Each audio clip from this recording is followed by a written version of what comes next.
I am Roy Collin, the host of the podcast. You can find everything about me by scanning the QR code there or going to roycollin.com, and you'll find my 6 podcasts: the Podfather, helping people become podcasters; the Awakening, exposing fraud and corruption but with solutions; the Crypto, all things blockchain technology; meditation podcast; speaking podcast; and the Learn Polish podcast. You can also help the show by actually making a donation, visiting the store, or helping my sponsors. I hope you enjoyed this week's show. Welcome to the Speaking Podcast. You can find all our episodes on speakingpodcast.com. My guest, he got into sales coaching when he worked with BNI. He recognized that many small businesses don't use sales process. As a result of this, he built a rapid success sales process. He's a speaker, podcaster, which I always love talking to podcasters, and author. His website is meetwithbenjamin.com. Please welcome Benjamin Brown. Good morning. How are you? And good morning to you. I know you're up bright and early in beautiful Florida. I was actually there over 20 years ago. I think 25 years ago. Loved it. Yeah, I normally get up now between about 2 to 4 a.m. It's my wake up time.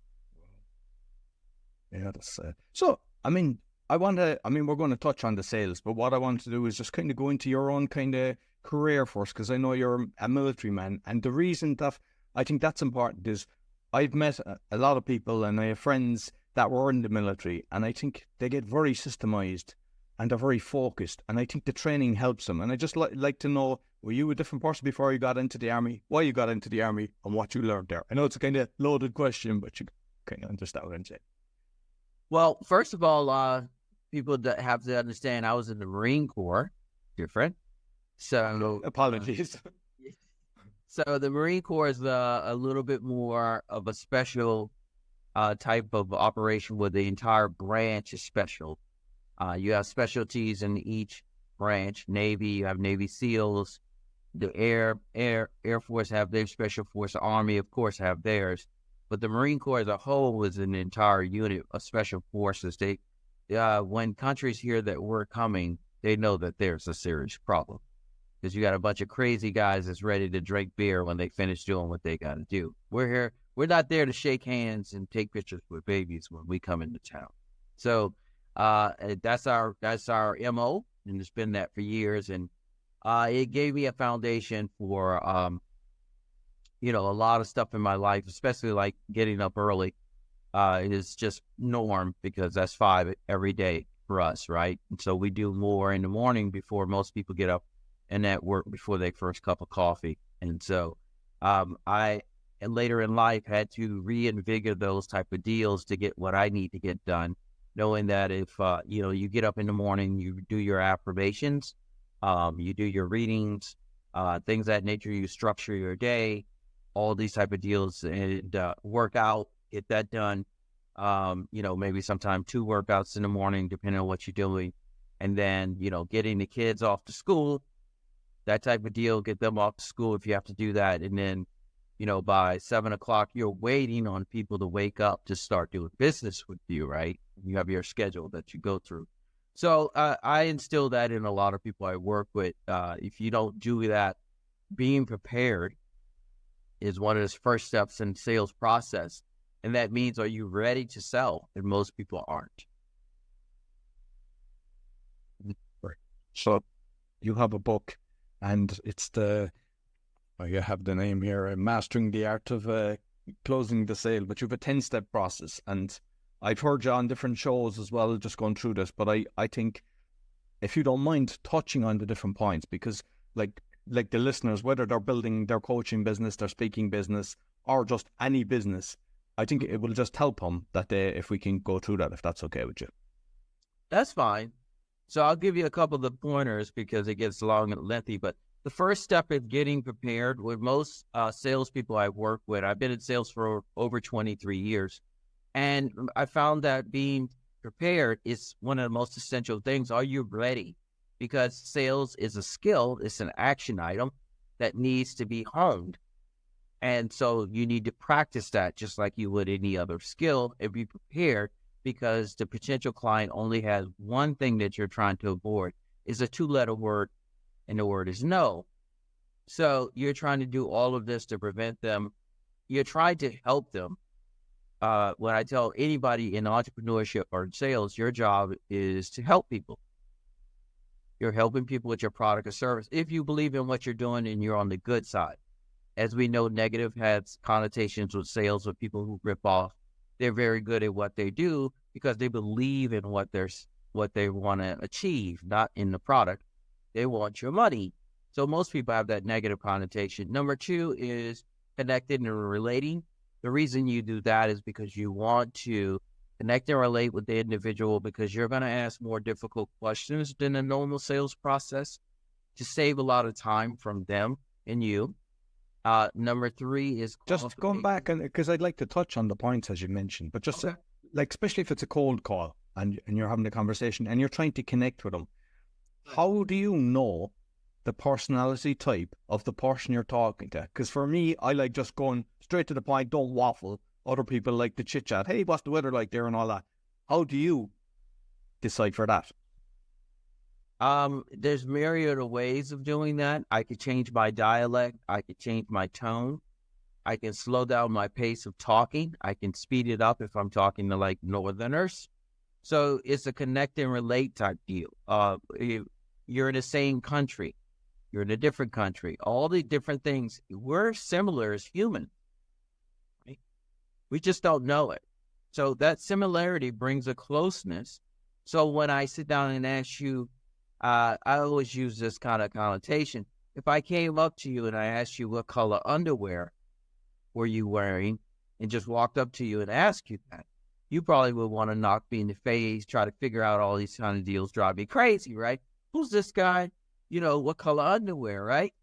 So if I walk up to you and we had a small conversation in the beginning, right? So I'm used to doing it. And I said, you're from Poland. Wow, you like the seasons over there. The seasons change, the colors and things like that. And I said, you know what? Normally in the fall or when it gets cold, I wear this underwear that's like blue because it's warmer. What color underwear you wear? You'd be like, well, mine's green. So I got, right? So just by doing that, I got what I wanted. You just didn't know it. Because we connected and related. I found out you're from Poland. We talked a little bit, made you laugh. It doesn't take that long depending on the person. Of course, you got stiff people all the time, but it helps you. So when I ask you important questions to you, and I said, based on what we talked about, if the product or service that I'm giving you is affordable, is there anything holding us back from doing business today? Because I built that relationship. I'm looking for you to be quite honest with me. The more honest you are with me, the less time I have to spend with you and move on to the next client. Right? Now, I haven't even did a presentation with you before when I asked this question. So a presentation normally takes, 30 seconds, 2 minutes, 5 minutes, 5 hours, all this type. But I'm figuring this out in the beginning because I want to know if I'm wasting your time and more importantly, my time. Because I need to do sales as a numbers game and I need to get to a qualified person who I can help. So I need to ask, if I don't build that relationship, I can't ask those deep questions to save myself time. Make sense? Absolutely. And I think a lot of people have a problem asking about the money at the start. It's not that this is only about the money, but like if you're paying to get leads and the leads are coming in, you want to make sure that they can afford the service that you're doing. And I know a lot of people, they do a 45-minute call or an hour call and then try to go for the sale at the end and the guy go, I'm broke. And they're like, okay. And, that's kind of like, you want to help. Most importantly, what do you look like 5 hours later doing like 5, 6, 7 pitches like that? You're exhausted. You've come out of your character. You're frustrated. So these things, you're doing a performance every time. So you need to save that energy. You need to create that energy. You need to get up in the morning and work out. You need to be prepared for the no's. And so it's so many variables in there.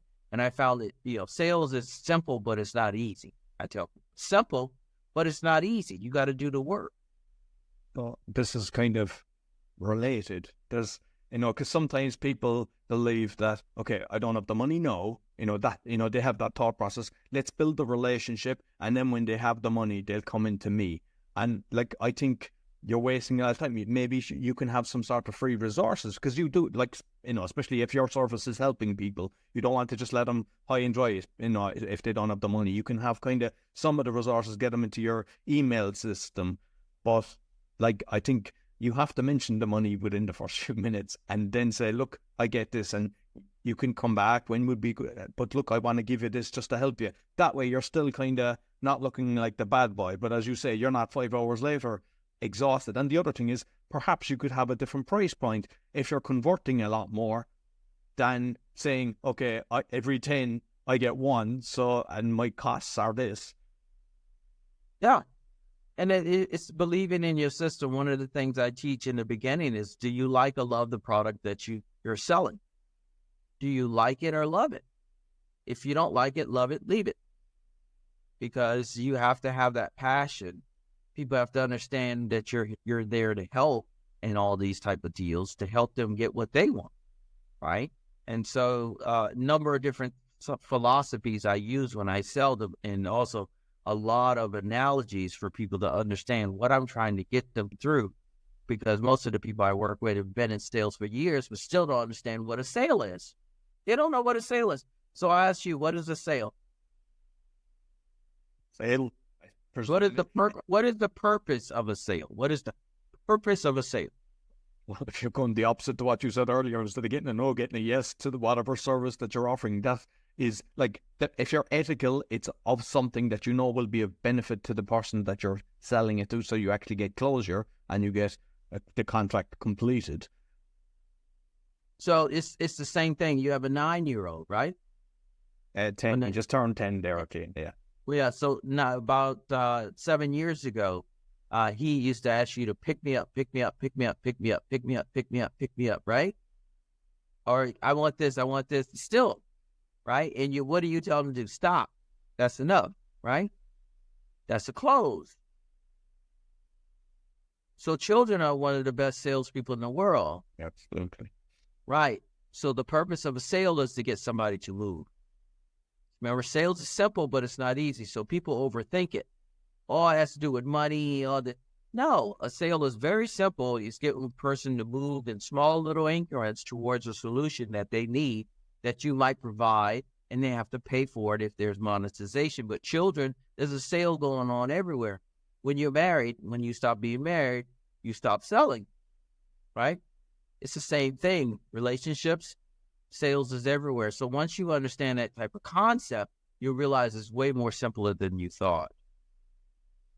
Very good. Yeah, excellent. One of the things as well that I know it's very important is like kind of testimonials and referrals. And I saw from your LinkedIn, like you had 31, which is rare. You don't see as many as that, people giving testimonials. Like, one, touch on the testimonials, and two, for platforms like LinkedIn, which is very good for businesses, a lot of people don't ask for it. They're kind of afraid to ask. So you might touch on that. Okay. The end of the sale, step number 10 is testimonial and referrals. The purpose of a sale is testimonial and referrals. When you sell somebody, most of the time, the demographics of the person that you sell is the best next sale that you have to make. You waste a lot of time, energy, trying to get to the next lead, next person. You're not realizing that the best sale is the person that's right, that you just sold. You already sold them. There's no reason why they can't. The insurance industry lives off testimonial referrals. Network marketing lives off testimonial referrals. It's just an additional sale in the process that you need to make. So if your sales process is smooth and you make it a very enjoyable, pleasant transaction, there's no reason when you do that to ask for a testimonial referral. It's branding. So I have a limousine company that I run. I have like 250 5-star reviews. People tell me all the time, the reason I called you is because I looked at your reviews. It cuts the sale in half. No like and trust, right? So if he's used you and he's happy, Amazon, we do the same thing when we buy on Amazon. How many reviews this thing got compared to this one? You look at this one, says, I was looking yesterday, I just bought some, what I got? I went and bought some earbuds. I need some earbuds. I've had these for like 2 years. So you start researching how much you want to spend, all this kind of stuff we do nowadays. Then I go on there and I'm like, oh, this was recommended. And then I look at, okay, so there's one on there, the ones that I looked at. Oh, this is nice. 695 reviews. The one that I bought, 16,000. So it was already like, okay, I don't need to research it. And you look at like first 2 or 3 reviews, okay, good. I'm good. I can always return it. You never return it. It's the same thing. It's the same earbuds. It's just that company has more reviews. So if you focus your business basically on referrals and testimonial, you'll say, I got people all day. My friend told me to call you. My friend told me to call you. All these type of deals. And that's how you really grow a business without spending a ton of money on marketing. Make sense? Absolutely. So I'm curious on your thoughts on, like, say, the referral.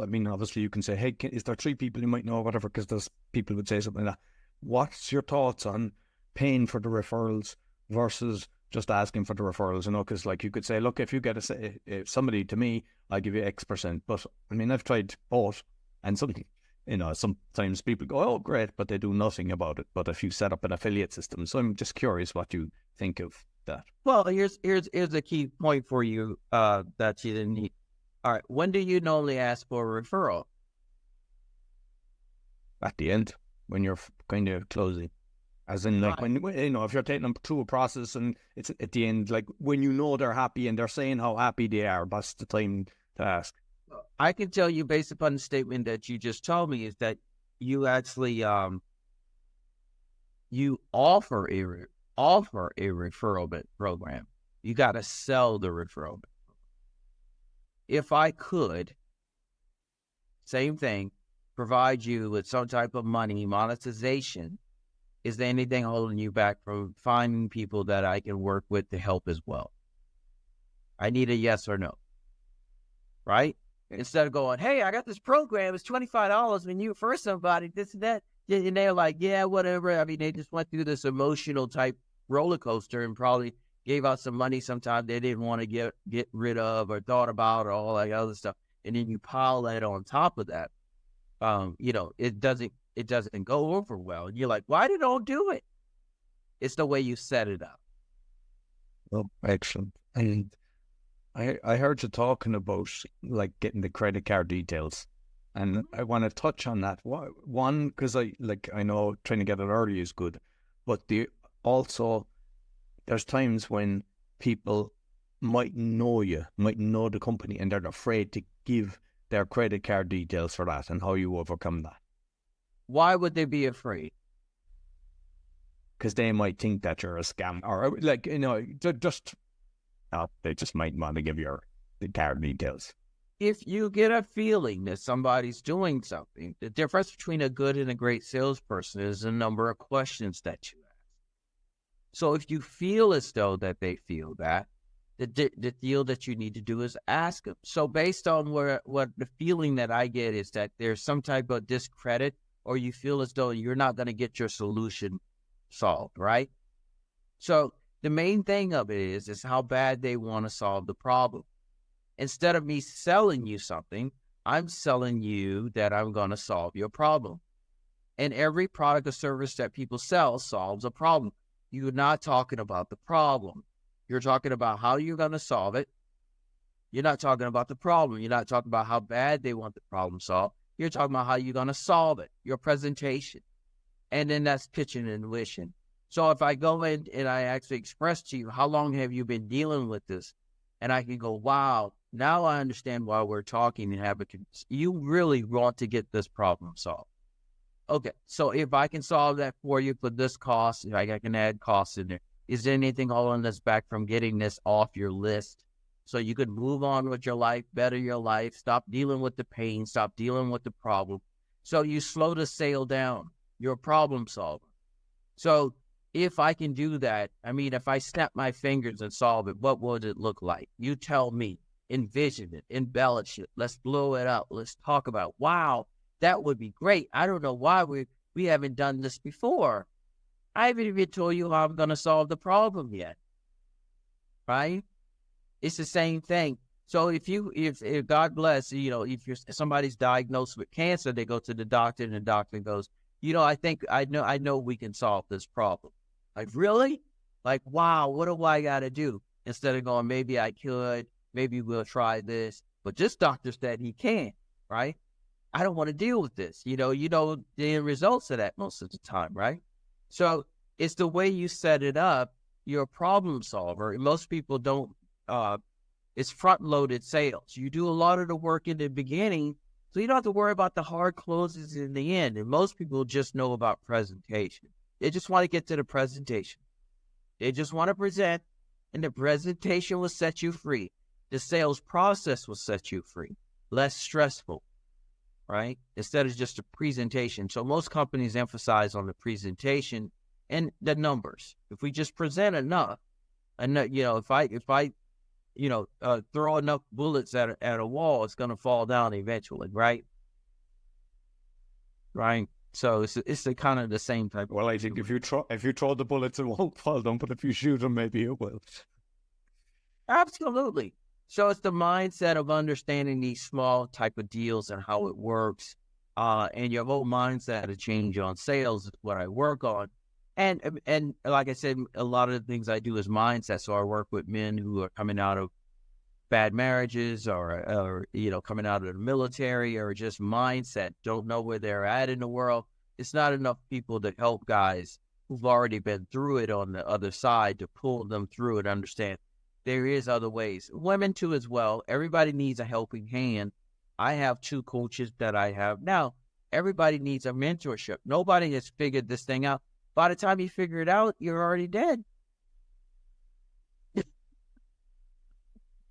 And I think the mindset is very important because, I've been involved in loads of companies and I've done investments, got a lot of investors and everything. And I always had it in my mindset that I'm going to do this. I always had a belief system in myself and what I'm doing and that this is a benefit. But a lot of people have the opposite.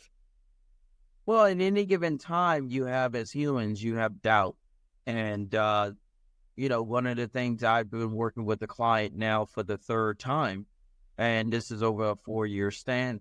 And then I know every time we finish our commitment of working together, I can tell in the end, the first time it happened, I said, you will be back. He was like, no, I'm good. And then 6 months later, the phone call came in, and you could tell the tone of the voice had dropped. The whole mentality had dropped. Because when they walked out that last day, they had the sunglasses on, they had new car. I'm going to go out there and kill it. I'm like, cool. So overconfidence, which was the problem, and I knew it. I'm like, this guy's overconfident. It's only a matter of time before it falls through. And he was like, no, I'm good. And then, 6 months later, they come crawling back. Hey, Coach Brown, they call me Coach Brown. I need to sit down. We need to go back to some things. I'm like, what's going on? How are you? It's like, it just dropped. You need somebody. And so now we're actually still back in sessions right now. We meet every week for an hour just to actually, go through a little sales, but what's going on in your mindset, right? You need somebody to understand, not a therapist, but somebody who understands, somebody who's going to get you on track, motivate you, and also hold you accountable for your actions. Did you do this? And he's a CEO of a $10 million company, right? So you think people of that stature don't need that type of hand-holding.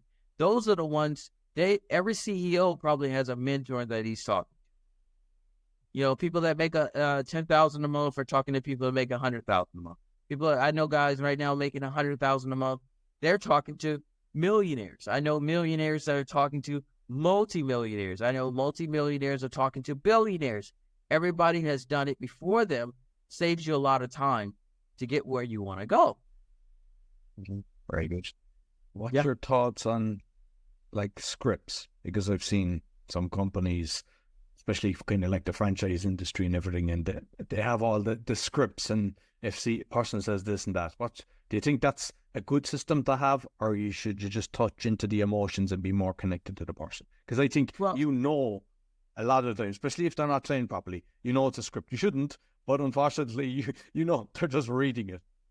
Well, it depends on the product or service. If you're doing it on a vast basis, you're mowing down the lawn, should I say, and you have 50 or 60 reps and you want structure, you want to give them something, a process. So scripting is a good thing in the beginning, but you have to add your personality to it.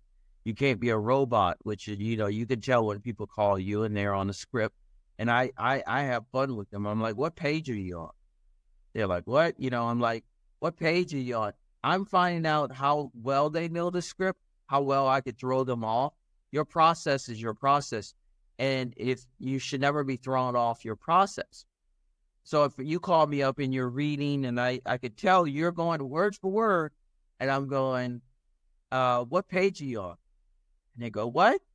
And I go, what page are you on? They're like, what are you talking about? I'm like, you're reading the script. What is the next sentence you want me to say?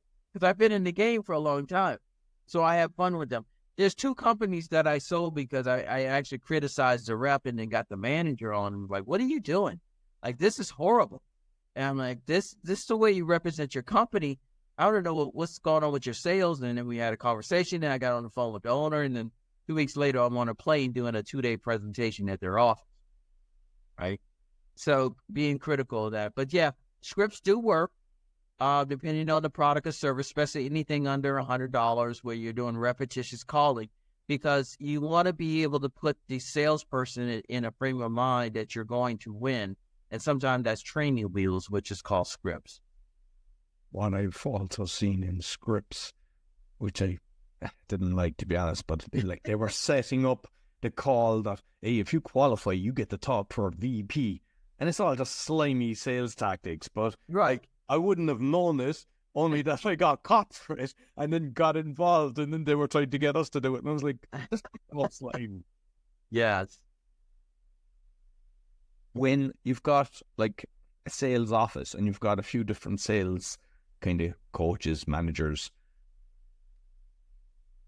a lot of the time they're not training the sales managers. They just kind of promote the people that are the best salespeople, which doesn't necessarily mean they're the best coaches or they're the best people for training, because sometimes they have the skill set and they don't know how. So your thoughts on that, training the coaches? Well, when I work with individuals, I tell people, you better work with me now, because there's very few people that have been successful at sales and also can teach it. It's like football coaches, soccer coaches. It's only so many of them because you have to relate based upon your experience to actually have the understanding and motivation of bringing up the people that you train, right? The reason I do what I do, because I found out I had a knack that my coaching system, when I deal with people that has a mindset training, because I have mindset and elite training, I'm results driven. So I'm not just going to work with you. I want to see the results that you get. I work in the benefit of having a coaching business that is results driven. I can see it. If we're dealing with sales and you're the owner of the company, or if you're an entrepreneur, where your numbers are now. One of the clients I worked with 2 years ago, we started working. She found me on LinkedIn. I said, from every day that we work together, based upon what I teach you, add how much more money you have made based upon what you have learned, and write that down every day so you can see the money that you're spending with me.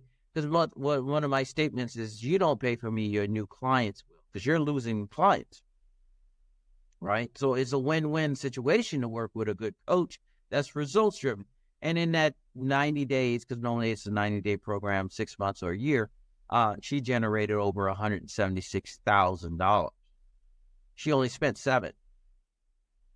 Right? So that's what I like. So in the end, when I ask her, who do you know that I can help?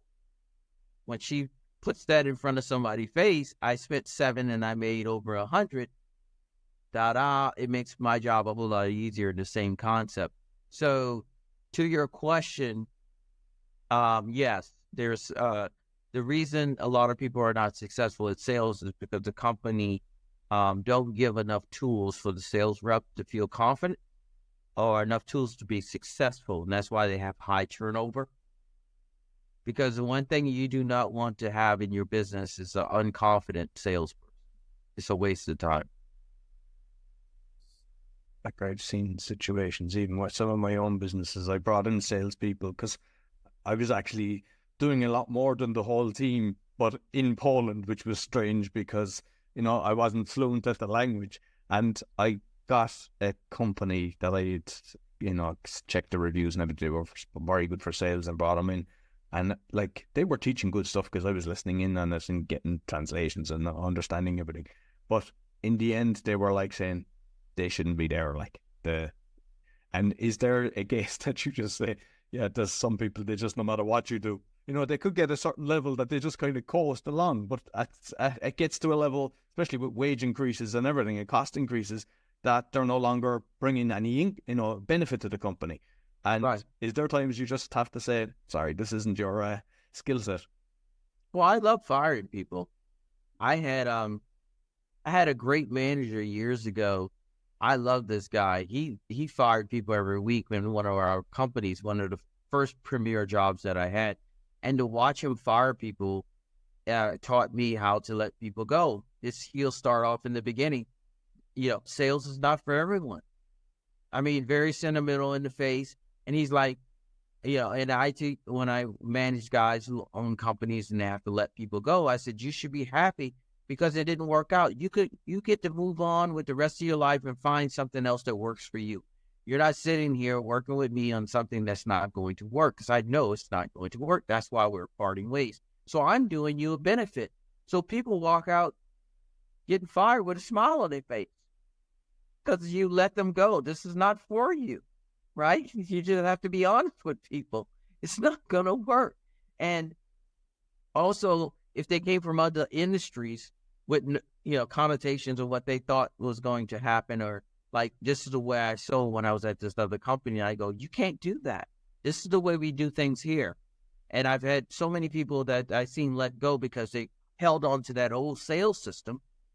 And that's what got them fired, because they thought they knew more than the company. The company is telling you, this is the thing you want, is telling your people, this is the way we do things here. If you can't do it, we don't have time, because dealing with a salesperson that doesn't work or bring in revenue is a lot of, training time, replacing the person time. You're talking months worth of work. So if you get that down efficiently, you could save yourself thousands, tens of thousands, if not hundreds of thousands of dollars. So one of the things I will bring to you that a lot of business owners do not know how to hire salespeople. They're not salespeople. One thing a salesperson does know how to do is get a job. Doesn't mean they could do the job because they believe in themselves. The first thing you have to do as a salesperson is sell yourself. So if you can sell yourself, doesn't mean you can sell their product. So I tell people, one of my jobs is to hire. I had a company, I was doing the HR hiring salespeople because the owner never did sales. So he would bring people in and they never would work out. And I'm like, you're not a salesperson. How do you know a good salesperson? Because you're dealing with people who are outbound and they're going to get a job doesn't mean they're going to be able to sell your product, especially if you're given a salary, right? Not 100% commission. Make sense? No, absolutely.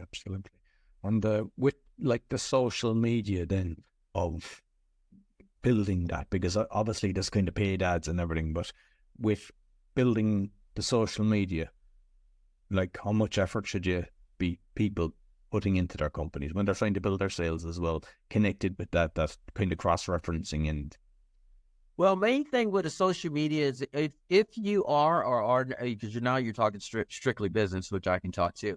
So the main thing about that is, are you or are you not? The first question you ask most businesses when they get to that is, are you or are you not trying to build a brand?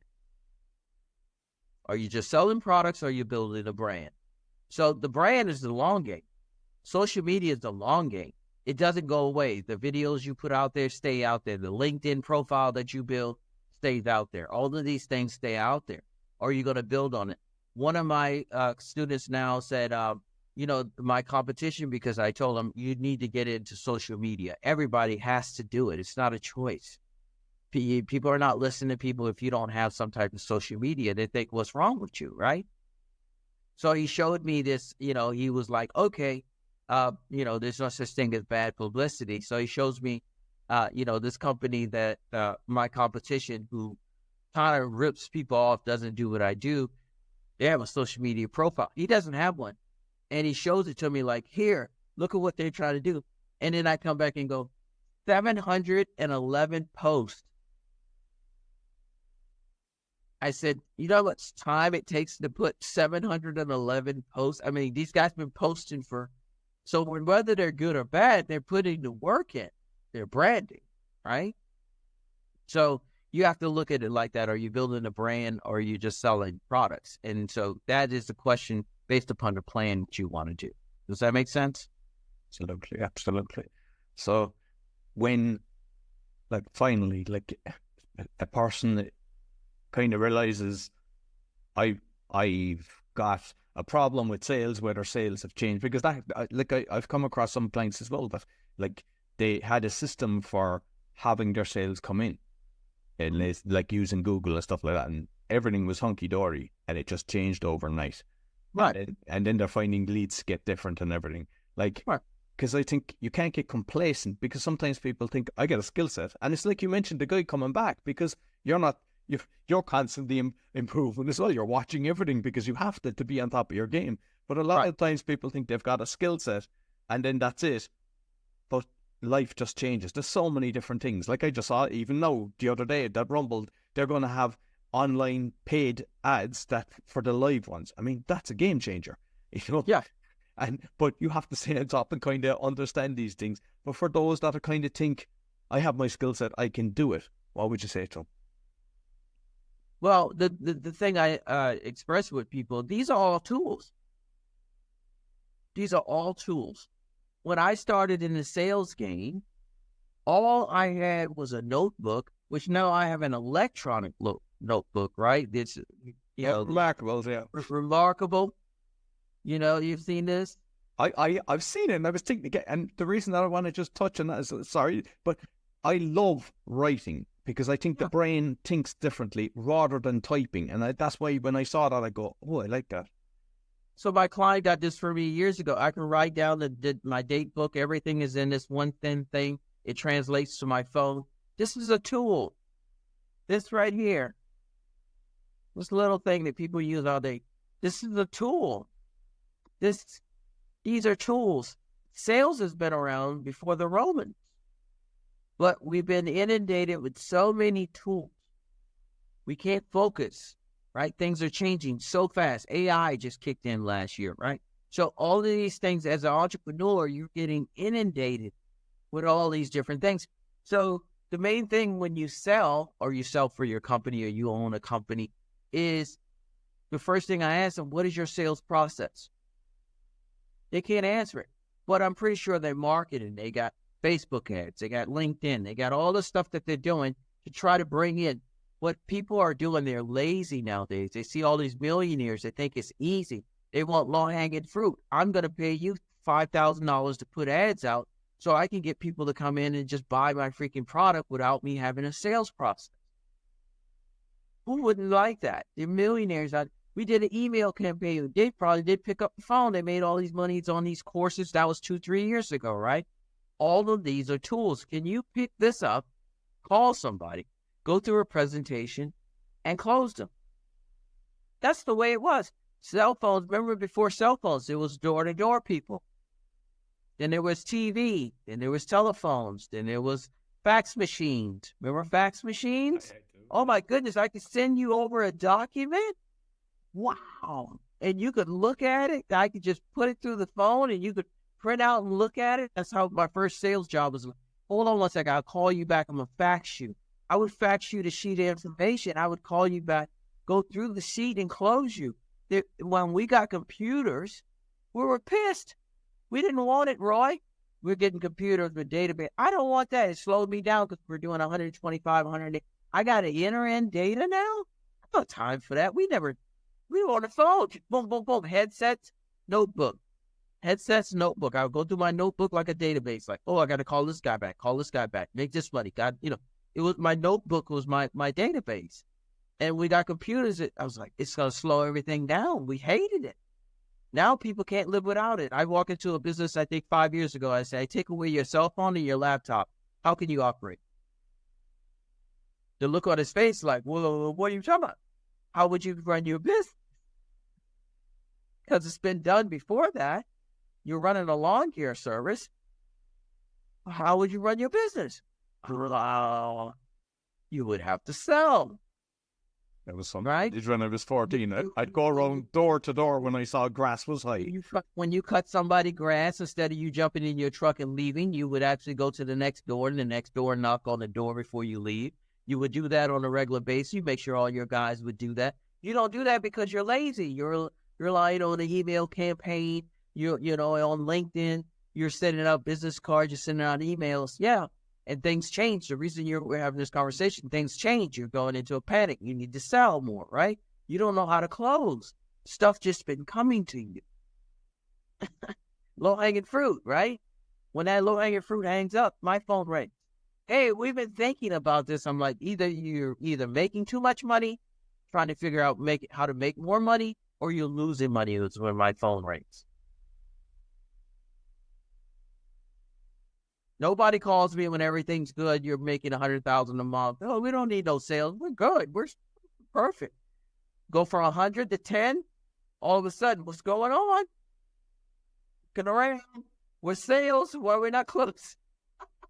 And I think that's a problem with some people, is they wait too long and then they don't have the money. They look for help, but they're trying to do it on a system that, hey, when I get the sales, I give it the money, but they should have done it a lot sooner. Let me tell you something. We all go through it, right? Nobody, and I tell billionaires, and I want to tell your people that are listening right now, I had a business I just shut down a month ago. I was in the trucking business. My deal, I didn't do enough research. I didn't find a mentor. It's hard for me to do it. And before you know it, I was like in debt with this company in the tens of thousands of dollars. It's because I didn't do the things that I was supposed to do. We all do it. Low-hanging, shiny fruit. What's the nearest thing? You talked about earlier, Rumble. Oh, I could get paid ads on Rumble now. Let me throw money towards that. How well is that going to work? How did you research it? Somebody else has done it. So on and so forth, because there's so many sides, shiny objects. My personal assistant, stop buying some shiny objects, right? So that's it. So we're being sold on a regular basis, especially entrepreneurs, because they assume we have money. How many people call you talking about leads? I mean, like LinkedIn. I mean, how many people don't know if you work 9 to 5, you have the blessing of not people. They're calling you to find out if they can lower your capability. As an entrepreneur, you're getting inundated with salespeople telling you how they can make you more. And we have bought those systems. We have spent 5, 10, 15 thousands of dollars on stuff that just did not work because we were what? We were sold on them. Oh, we can get you leads. 3 months later, we need to get more money for ads. But I already paid $15,000 in ads. I'm not like, the phone's not ringing. Well, we need to change the demographic. I need to pull the plug on this. This is just we've all been there. We're pulling the plug on it. I spent last year $4,000 on somebody to do videography for me. Did I make any money on that? Literally, no. But I mean, it helped with the branding. But the phones didn't ring because I spent $4,000 on somebody to do customized videos. But that's part of the game plan. If you're not doing what regular people are doing, you're getting left behind. You have to continue to do this. Excellent.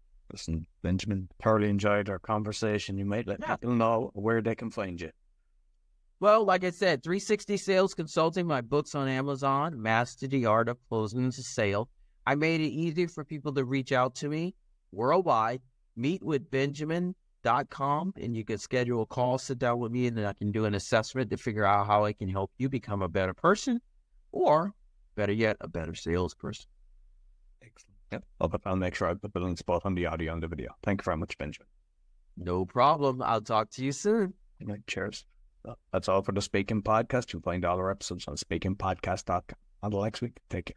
So I hope you enjoyed this week's episode. As mentioned at the start, you can find my 6 podcasts on roycollin.com or scan the QR code if you're looking to start a podcast or do a podcasting tour, help with that. Also, if you're looking for a virtual assistant, we also have that service. And you can help the show by visiting the store, supporting our sponsors, or making a donation. Until next week, take care.